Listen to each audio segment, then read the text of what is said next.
Hello and welcome back to JVSCP. This week we're going to be diving into another chapter of There Is No Antimemetics Division by Quantum. But first, check this shit out. New chair. That's why my posture is so much better.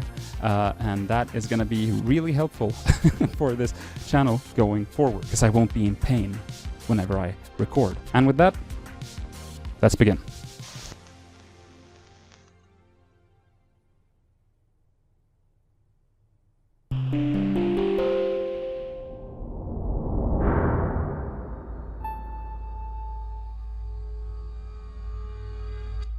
Part 2, Chapter 3. Fresh Hell. There's another conglomeration of severed fingers in the last room, coating the room's interior like the innards of an exploded elephant. Parts of the sprawl are feeling their way like mold into a medical cabinet, and the rest is splayed over a fetal shape on a medical gurney. The mass reacts sharply to the new light as Wheeler opens the door, rearing up and angling parts of itself toward him. Wheeler reels backwards and pulls the door to just in time. There is a heavy, fleshy thump as the mass hits the door from the far side. The door holds. Wheeler trips on his own foot and slumps against the far wall. The shape on the gurney was a coiled-up human. Not a corpse, but a living human with one wide-open eye whose whole body was being slowly consumed and processed into more fingers. They were growing out of his throat. Wheeler didn't see this. He thinks he saw it, but he knows he couldn't have. And that's it. Wheeler casts around the corridor. Every other door he's tried is blocked or locked. The place is below ground, so no windows. No navigable ventilation. There are 2 more gunshots up at the far end of the corridor, ear-splitting in the enclosed space and echoing for many seconds. Hutchinson rounds the corner at a dead run, gun in hand, and reaches him quickly. "Find a way out?" she asks pointlessly. She can read Wheeler's expression. He's found nothing good. "This place is infested," Wheeler says.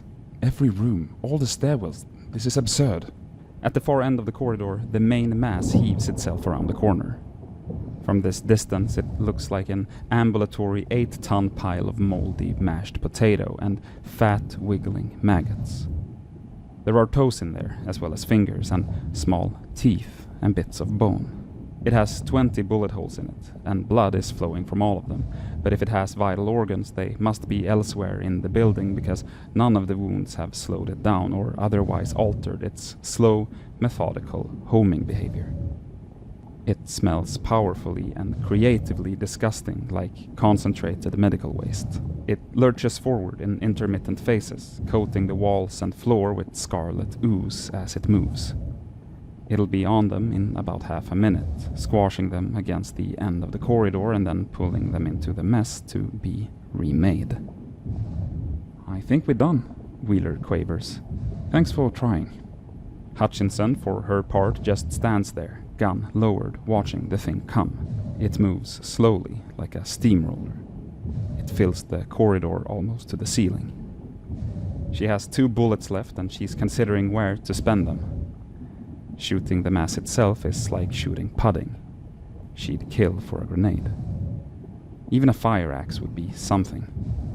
She might not be able to stop the thing, but she could at least make herself known with a fire axe. She could make it feel some regret. "There are worse fates, I guess." Wheeler goes on, finding himself unable to stop talking. "Than being digitized by that thing, but not all that many." Hutchinson glances in his direction, apparently paying him direct attention for the first time since they met 60 crowded minutes ago. She says, "Riser cupboard." "What?" She pushes Wheeler aside. There's a white painted wall behind him. There's a lock in it and a long vertical seam. She spends a moment choosing the right part of the lock to shoot and shoots it out. Behind the tall, wide panel which opens is a shallow, dusty, metal-edged space, like an elevator shaft with no elevator, allowing filthy pipes and cables to pass vertically between floors. She looks up. There's just enough room to admit a person. "Can you climb?" she asks Wheeler.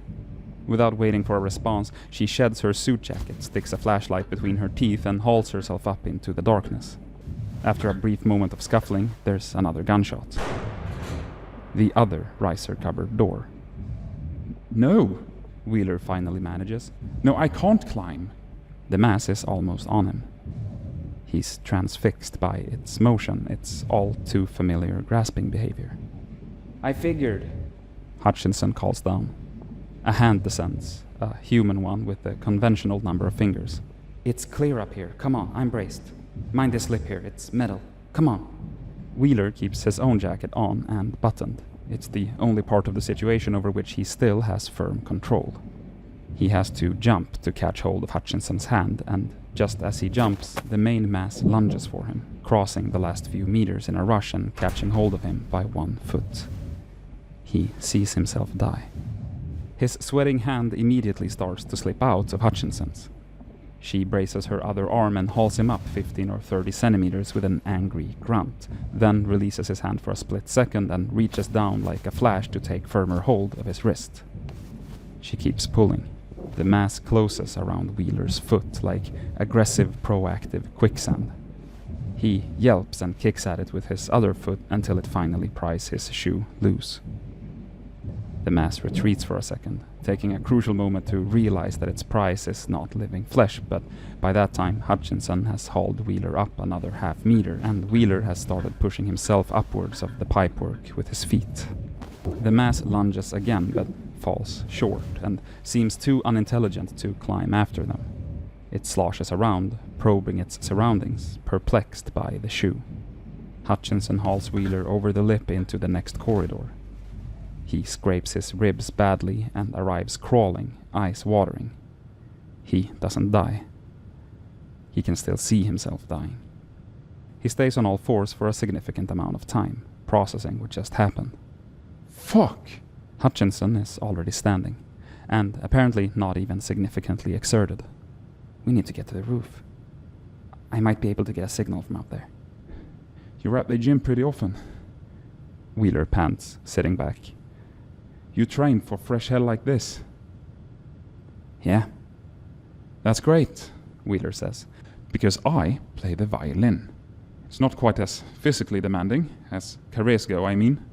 When you said you were a county health inspector, that was an enormous lie, wasn't it? Hutchinson ignores the question out of habit and waits impassively for the man to cool. This is asinine, Wheeler declares. This is brain damage. His skin crawls and grotesque visions flood through his brain. Eventually, he recovers his breath and gets to his feet. He stands lopsided, so he takes his other shoe off and throws it back down the riser for symmetry. We need to get to the roof, Hutchinson says again. Wheeler blinks a long blink, then focuses on something around the corner, something on the wall which Hutchinson can't see from where she's standing. Yeah. 1 second. He goes to it. It's a red panel, and pulls something down. Here, you were having no luck with the gun. Try this. It's a fire axe.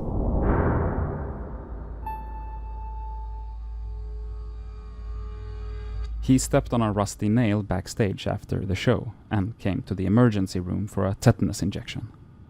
While waiting, he slowly realized that more than half of the people waiting with him were clutching partially or entirely severed fingers.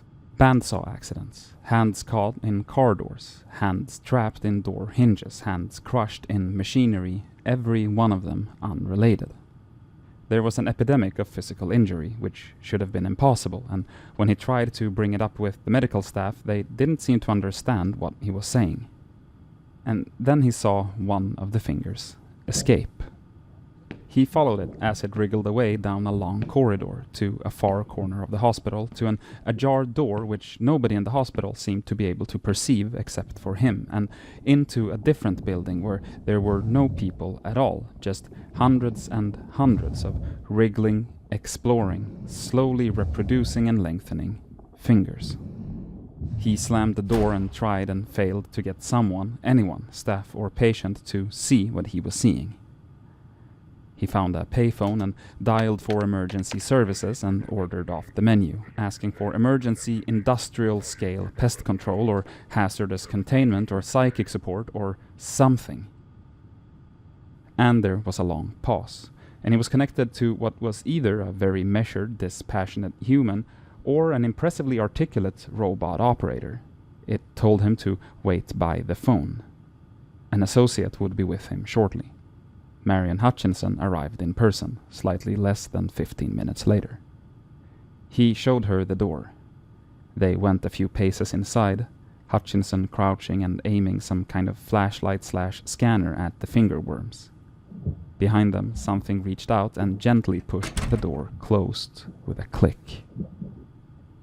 They turned and saw what it was, and ran.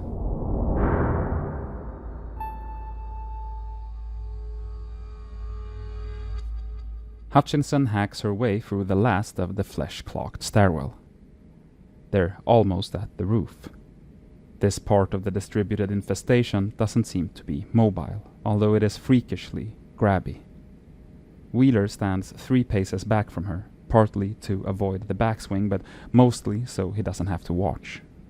It's butchery and it's grisly, and Hutchinson barely seems perturbed by it.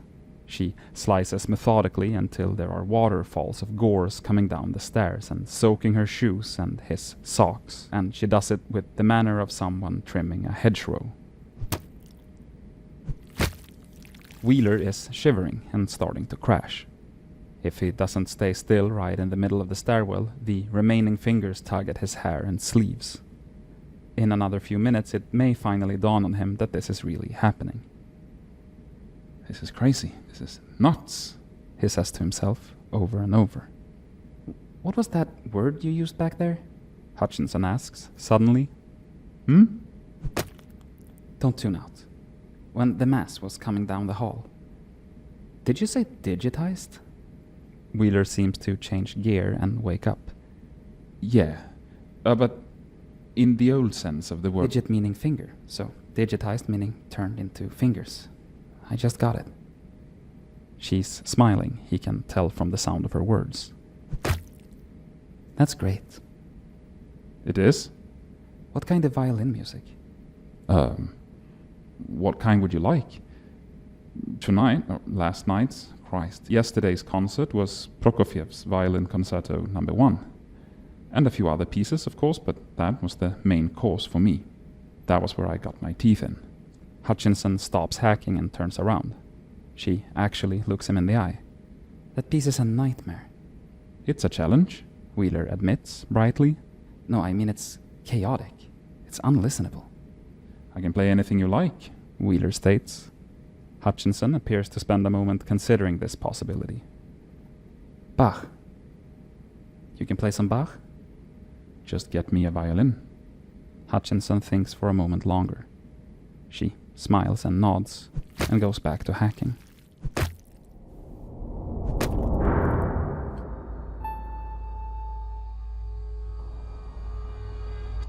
And they hit the roof, and Hutchinson's radio finally works, and she calls everything in. She speaks in rapid keywords which Wheeler can't quite follow, although he can pick out his own name and hazmat and a repeated word which sounds to him like a brand of cassette tape. Memetics. It's very nearly dawn. This wing of the hospital is a few stories shorter than its main body, so rows of bright-lit wards look down over the roof, while the roof looks out over 2 sprawling car parks, and then greenery and roads and a faint, dull red where the sun is due to come up. Hutchinson quickly ascertains that there is no fire escape from here. The intended fire exit from the roof is the stairwell up which they just came, so they'll have to wait for a helicopter. Or, more likely and less romantically, a long ladder. Backup is coming, Hutchinson concludes. They have to come in from the next city over, so it could be a few hours. They'll have decontamination gear, antibiotics, blankets, tedious debriefing forms, you name it. But most importantly, coffee. Wheeler makes an inarticulate sound, the sound of one who could use the coffee, and after that, a drink. God, I have another concert today, he says. He sits on the thick perimeter wall, rubs his eyes, rubs his sore feet, and begins to shut down. You'll be there, Hutchinson says. The nasty part is over. You did well for a civilian. I've seen far worse. Worse than this? Hutchinson says nothing. I'm sorry. Wheeler opens his eyes again. He gestures at the mayhem from which they just escaped, the fire door and everything it leads to. It's all still down there. You've seen worse than this. Hutchinson again says nothing. What is this? What happened here? At first, Hutchinson doesn't answer this either. She walks away across the roof and spends an entire minute staring at the forthcoming sun. And then, surprising Wheeler and slightly surprising even herself, she walks back to him and says, SCP-4051, which is the number we just assigned to this infestation, has an intrinsic property which makes it nearly impossible for sapient organisms to perceive it. It's a form of camouflage. It's not invisible, it's a mental blocking effect. Information about it goes nowhere. It gets suppressed. People walk past this building every day of the week. They don't see what's blocking the windows. They walk past that door and don't realize it's standing open. It could have been here for decades. The researchers will get the whole story eventually. Wheeler finds in this explanation something he halfway understands. So, living Fnords? And this actually slows Hutchinson down for a second. She gets that reference. She read those books when she was younger, years ago, before joining the Foundation. But she's never made the connection between Fnords and the work she does.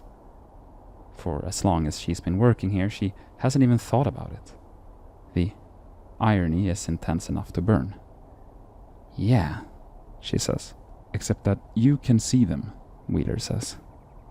I have specialist training, Hutchinson says, declining to mention her drug regimen. And I also can see them. You seem to have a mild natural immunity to memory clouding phenomena, Hutchinson explains. It's rare, but it happens. At a hospital this busy, someone like you was bound to stumble into this place sooner or later. And escape alive, she privately adds. But the point is, this infestation, SCP-4051, is a snowflake. I don't mean that it's special and unique, I mean that it's part of a blizzard. I work for an independent scientific research institution with a specialist focus on the containment of hazardous anomalous phenomena. We have an international mandate and formidable resources and unimaginable responsibilities. We watch the blizzard, and we guard the little fire. We're called the Foundation. Wheeler's full attention is on her now. He feels tense and exposed here, vulnerable to extraordinary natural forces from which by rights he should be fleeing. But he's also fascinated. Hutchinson has a faintly ethereal attitude to her. It's as if she's not standing on the same planet as everybody else. So you're not FBI, he says. Either, I mean. That was my other guess. Hutchinson wrinkles her nose. I hate that show. I don't believe I mentioned the show, Wheeler says mischievously. They do everything wrong, Hutchinson says. A nerve has been touched. She shuffles irately. They don't have enough people, they don't trust each other, they don't spend nearly enough time on paperwork. Paperwork saves lives. But most of all, I hate the will they or won't they. For what, 5 years? It's forced, it's farcical. She glares at Wheeler. It doesn't take that long to know. You will or you won't. And then you do. Wheeler reads her expression carefully. You do? Yeah, Hutchinson says, smiling again. Yeah, I think you do. A distant, rapid, thudding noise slowly becomes apparent. Hutchinson sees the source of the sound first and points. Backup's here, and it looks like we raided a helicopter after all. Usually for these outros, I sit up a little straight and I say something quippy, but as you maybe could see during the recording, I have a creature in my lap. An anomalous phenomena materialized right here as I was reading. I got a new chair and she's really happy about it, because when I sit back in this one, it's really easy for her to jump up on my lap. You've got so much fur coming off you everywhere. But yes, that was, what was it, chapter number 3 in the second half of There Is No Anti-Memetics Division by Quantum. If you ask me, very good little meet cute. Just in case someone was like half paying attention and zoning out, I will clarify that in this chapter, the character referred to as Wheeler is not Marion. You probably caught that, but if you're just half paying attention and then it's like, oh, now she left. If you're just like half paying attention and then it's like Wheeler looks at her, then you're like, shouldn't it be Wheeler looks at him? But Wheeler in this case is the dude, since they end up, you know, marrying later. Great chapter. One of probably my favorites out of all of them. It's just something so nice when it's not world threatening, more focusing in on this tangentially related smaller anti-meme that they just happen to encounter, or that he happens to encounter, and then she comes to fucking save the day. And it's got some good like meta stuff at the very end there about the like the will they won't they thing. And yeah, I don't know. Maybe I'm a soft boy, but I think it's cute. I think it's a really good chapter as far as I'm concerned. And with that, thank you very much for watching. On screen right now are our patrons and YouTube members as well.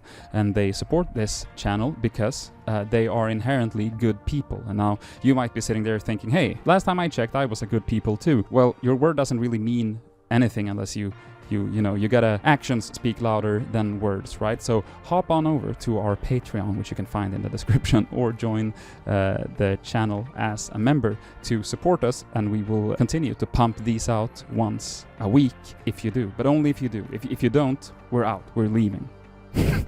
This is a threat. And I'm talking to you specifically, that if you don't do it, everyone else is gonna be like blaming you that you ruined it. You fucked up, channel's gone, and whose fault is it? Yours, specifically yours. Thank you so much for watching, even if you're not a patron or a member. Thank you so much for watching, and we will catch you next week. Bye bye.